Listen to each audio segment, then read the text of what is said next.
Visuals from the dress rehearsal at the Malai Mandir in RK Puram. We'll come to Sabyasachi in just a bit. And this was at the Malai Mandir in RK Puram. Now, the Prime Minister will be inaugurating the new Parliament building on Sunday, just 2 days from now. The magnificent triangular structure spreads across 65,000 square meters. The new complex has a triangular shape and is built next to the existing complex. The new Parliament is also equipped with modern communication equipment and technology and will also, of course, be able to accommodate hundreds of members of Parliament. The exact number is more than 1,200 if you take the Lok Sabha and the Rajya Sabha combined.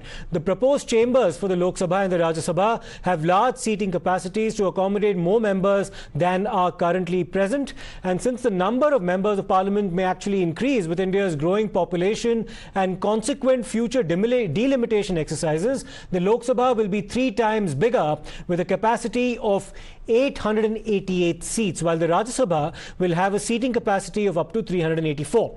The building is designed to have a lifespan of more than 150 years. It is designed to be earthquake resistant and is incorporating architectural styles from different parts of the country. The triangular shaped 4-story Parliament building has a grand constitutional hall as well, a new library complex as well. Desh Ratan Nigam, lawyer, joins us, as does Mr. Dushyant Nagar, political analyst. Mr. Nigam, coming to you first and foremost. We've of course heard the politics around the boycott by as many as 21 parties for the proceedings on the 28th. They're citing that the order of precedence is not being followed. What's your take on that specific claim coming from the opposition that the precedent has not been given a pride of place? Absolutely. Let me tell you one thing. The Speaker of the Lok Sabha is the custodian of the Parliament, and it is his prerogative.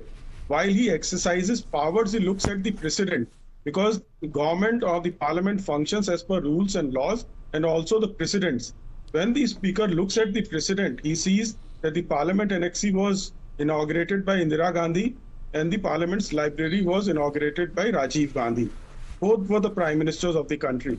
So one works, if you look at the past precedents, there are past precedents. There is no specific rule as to who should inaugurate or who should not inaugurate.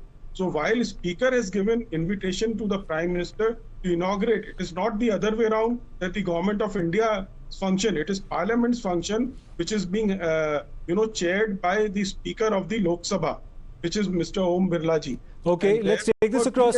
Okay, I'll take this across to Mr. Dushyant Nagar as well. He was just raising his hand. Mr. Nagar, आज दोपहर को supreme court ने एक petition को dismiss कर दिया, ये कह के कि वो एक पब्लिसिटी इंटरेस्ट लिटिगेशन थी जहां पे मांगा गया था कि प्रेसिडेंट इनॉग्रेट करे इस पार्लियामेंट कॉम्प्लेक्स को और ऑर्डर ऑफ प्रीसिडेंस फॉलो की जाए. The supreme court has dismiss that petition. Do you believe that the opposition's claim holds any ground? देखिए, ये जो मामला है ये सुप्रीम कोर्ट में जाना ही नहीं चाहिए.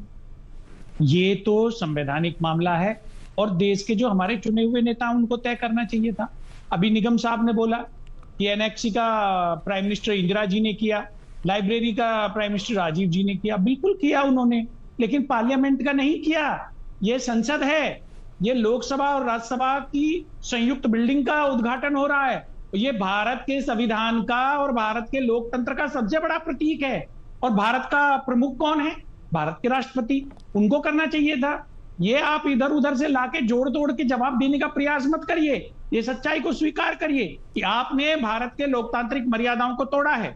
और राज्यसभा में जिस प्रकार से सुनने में आ रहा है कि कमल का प्रतीक चिन्ह वहां पे लगा हुआ है और वो थीम है राज्यसभा की, तो कमल तो आपका चुनाव चिन्ह है. आपने अपने प्रचार प्रसार के लिए किया है, आपने अपना Right. Ek minute, Mr. Nagar. Let me take this back to Mr. Desh Ratan Nigam. He's citing precedent, Mr. Nigam. But the fact is that when it comes to the Legislative Assembly, which is the state equivalent of a parliament, there have been occasions where the governor has not been invited. You've had the likes of Rahul Gandhi and Sonia Gandhi inaugurating the assembly, for instance, in Chhattisgarh, in the Telangana Secretariat. The then governor was also not invited. So is the argument that the order of precedence is not being followed really valid coming from the opposition when they've not followed that in their respective states? Certainly, it clearly, exposes the hypocrisy of the opposition. When they say, ये संवैधानिक मामला है, supreme court में नहीं जा सकता, संविधान की व्याख्या और संवैधानिक मामले ही सुप्रीम कोर्ट में जाते हैं. कॉन्स्टिट्यूशन से संबंधित अमेंडमेंट्स होते हैं, वो भी जाते हैं. अभी आपने बोला संवैधानिक मामला है. अरे परंपरा दिखाइए ना, एक मिनट सुन लीजिए। मिस्टर निगम, क्या दिखाना चाहते मिस्टर नागर जरा एक मिनट रुकिए। मिस्टर निगम अपनी पॉइंट कंप्लीट कर रहे हैं, मैं उसके बाद आपके पास ही आ रहा हूं sir. Yes mister Nigam, please continue. इनकी आवाज क्या म्यूट बताना चाहते करिए। हैं? देखिए, पहले तो मैं let me make it very clear that there is no president परंपरा, because earlier one was inaugurated by the viceroy under the आपसे ब्रिटिश। पूर्व में किसी संसद का Therefore- उद्घाटन हुआ है क्या? अरे ये पहली वही मैं बार हो आपको रहा है भाई बता रहा साहब। हूँ, यही मैं बता अरे रहा ये- हूँ। अरे शांत हो जाइए, I don't debate like that. Mister नागर जरा एक मिनट रुकिएगा, उनको अपनी पॉइंट कंप्लीट करने दीजिए। यस मैं मिस्टर आपके निगम, बीच प्लीज में गो नहीं अहेड। बोलता हूँ नागर साहब, बड़ी इज्जत करता हूँ आपकी, आप भी शांत हो जाए थोड़ा। देखिए, there is no president of the new parliament being inaugurated by anybody. There are presidents that annexee of the parliament and the library, they were part of parliament under the speaker, and therefore the then prime minister inaugurated it. So precedents exist for the speaker, and governance or the running of any institution is done on the basis of rules and regulations or the president. There are no rules and regulations here, so speaker is going by the precedents, and therefore he has invited the president. Okay. So prime minister, so that is very logical. And to compare it with old building and calling it politics, and I certainly feel very embarrassed when people like Jairam Ramesh trying to become a new Mani Shankar Iyer. That is all Okay, I'll take this across to Mr. Dushyant Nagar for his concluding point on this. Mr. Nagar, एक तो presidents की बात करते हैं, लेकिन दूसरे states में खास करके जहां पर ऑपोजिशन पावर में है वहां पे इस परंपरा को फॉलो नहीं किया गया है, जहां पे गवर्नर को भी नहीं बुलाया गया, ये एक आर्गुमेंट है। दूसरा ये है कि पार्लियामेंट को कंस्ट्रक्ट जो किया गया that was an executive decision, the executive decision was implemented. तो अगर एग्जीक्यूटिव इसका उद्घाटन करती है तो उसमें प्रॉब्लम क्या है? देखिए, विधानसभाओं का और देश की संसद का बिल्कुल भी आप उसका कंपेयर मत करिए। ये एक ऐसी संस्थान है जो हमारी सर्वोच्च है पूरे लोकतंत्र की, जो लॉ मेकिंग बॉडी है। और दूसरा ये है कि देखिए, बार बार संसद के उद्घाटन होने नहीं जा रहे हैं। अब मुझे लगता नहीं कि इस सदी में ये मौका दोबारा आएगा, और भारत में मुझे लगता नहीं कि बार बार हमारे आदिवासी समाज के राष्ट्रपति भी इस चेयर पे बैठेंगे। आने वाले हो सकता है 2-3 दशक तक ऐसा मौका Okay. ना आए। तो ये एक Okay, स्वर्णिम मौका था। Mr. Nagar and सबको Mr. साथ Nigam, लेके I have to cut you short. We're short of एक time अभी- there. We have to take a short break right now. We'll come back with more on the other side. This debate will continue.